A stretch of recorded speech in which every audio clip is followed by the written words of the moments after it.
सांगली जिल्ह्यात लोकशाहीर अण्णाभाऊ साठे जयंती दिवशी 12 वाजेपर्यंत शोभायात्रेला परवानगी.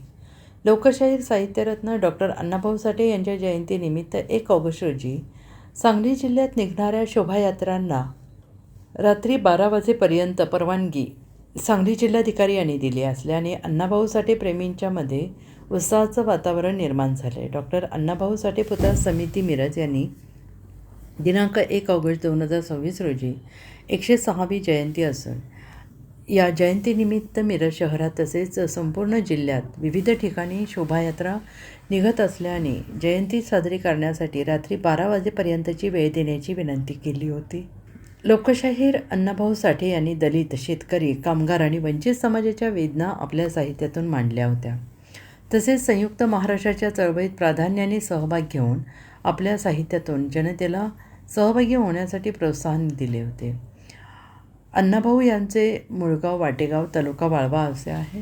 सांगली जिल्ह्यातील एक महान व्यक्तिमत्व, साहित्यिक आणि भूमिपुत्र असल्याने एक विशेष बाब म्हणून त्यांचे दिनांक 1 ऑगस्ट 2026 रोजीच्या जयंतीस योग्य त्या अटी शर्तींवर ध्वनी क्षेपकास रात्री 12च्या पर्यंत परवानगी देण्यात आलेली आहे. ही जयंती प्रशासनाला मदत करत लोकशाहीर अण्णाभाऊ साठे यांच्या विचाराने साजरी करावी असे आवाहन समितीचे अध्यक्ष भीमराव बेंगलोरे यांनी केले आहे. साहित्यरत्न लोकशाहीर डॉक्टर अण्णाभाऊ साठे यांच्या जयंतीनिमित्त या मिरज शहरातून तसेच या सांगली जिल्ह्यातून भव्य अशी शोभायात्रा निघली जाते. त्या शोभायात्रासाठी आज साहित्यरत्न लोकशाहीर अण्णाभाऊ साठे पुतळा समितीच्या वतीने माननीय कलेक्टर साहेब सांगली जिल्हा यांना आपण निवेदन केले होते की साहेब, अण्णाभाऊंची जयंती म्हणजे हे उपेक्षित समाजाची जयंती आहे आणि या जयंतीला आम्हाला किमान एक रात्री 12 वाजेपर्यंत वेळ मिळावी. मग कलेक्टर साहेबांनी सदर निवेदन हे माननीय पोलीस अधीक्षक साहेब म्हणजे SP साहेबांना पाठवलं. परत त्यांनी अण्णाभाऊंच्या प्रती असणारा जो भाव आहे त्यांच्या मनातला एकदम अण्णाभाऊंच्या कार्याची दखल घेत त्यांनी माननीय कलेक्टर साहेबांना पत्र दिले की मिरवणुकीला आम्हाला 12ची वेळ देण्यास आमची काय हरकत नाही, आपण सदर निर्णय घ्यावा.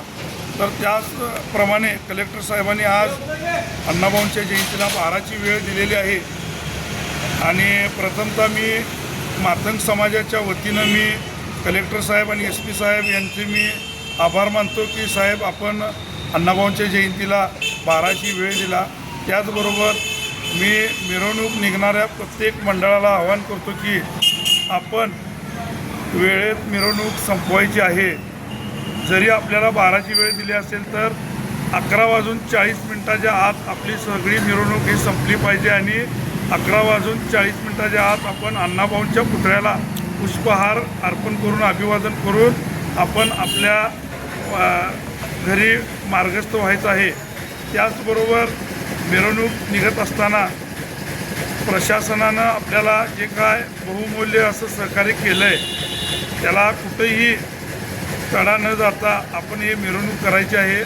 आणि सर्वांना मी पुन्हा एकदा सांगतो, आपण सर्वांनी कायद्याच्या चौकटीत राहून हे मिरवणूक. Bureau report SBN Marathi Sangli.